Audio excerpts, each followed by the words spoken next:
For 835,000 pesos, ito lang naman ang makukuha mo.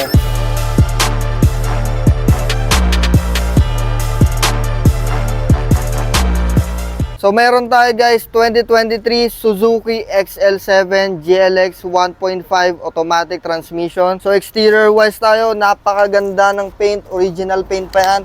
And 16 inches alloy wheels, makakapalang gulong. Sa harap naman tayo, LED headlight, may RFID, fog lamps, chrome grille, wala pang plaka kasi bagong-bago pa to. May RFID na rin to. And of course guys, keyless entry na. So hindi mo na kailangan hugutin yung susi every time na papasok ka sa kotse. Gagawin mo lang to. Boom! Unlock na siya. Dito naman tayo sa loob guys. Leather seat, fabric seat, and leather na naman. Mini storage dito na nagiging armrest. Automatic transmission, 2 built-in cup holders with cooler. Digital climate control. 10 inches infotainment system with Android Auto and Apple CarPlay. Well-designed na steering wheel. 7,000 mileage on the clock.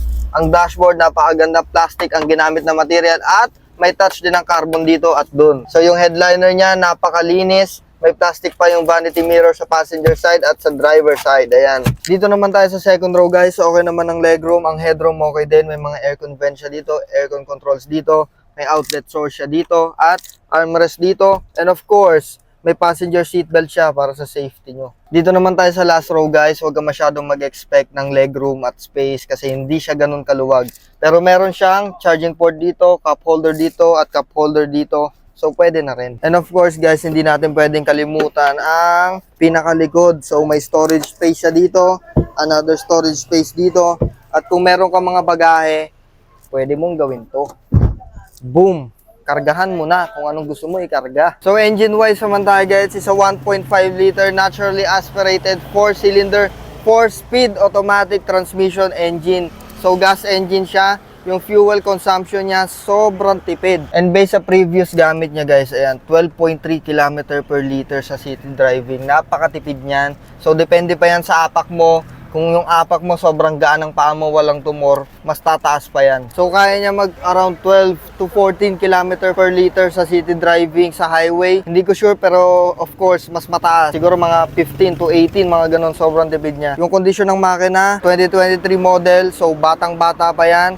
Kompleto pa ng mga kasa markings yan. Ayan, napakaganda ng kondisyon ng makina. Wala kang dapat intindihin. Gagamitin mo na lang at i-change oil mo lang. So magdala ka ng scanner, mekaniko para ma-assure mo yung kondisyon ng makina. So for 835,000 pesos guys, ito lang naman ang makukuha mo.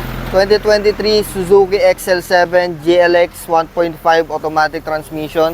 Pwedeng-pwede to sa financing, trade-in and cash transaction. Sa financing, 1-day approval, high approval rate and hassle-free transaction dito sa Darsgen Auto Exchange. Sa cash naman, sobrang basic lang para ka lang bumili ng candy. Sa trade-in, dali mo yung autong gusto mo i-trade, appraise natin na maayos or mamili ka sa over 50 units available natin dito sa showroom natin. Dito lang kami sa Las Piñas BF Resort, Wayso lang, Darsgen Auto Exchange. For only 835,000 pesos, huwag mo na palampasin to. Huwag ka na matulog, tawagan mo na ako, magbuka na ng test drive mo kasi baka maunahan ka na naman. Thank you guys, peace out.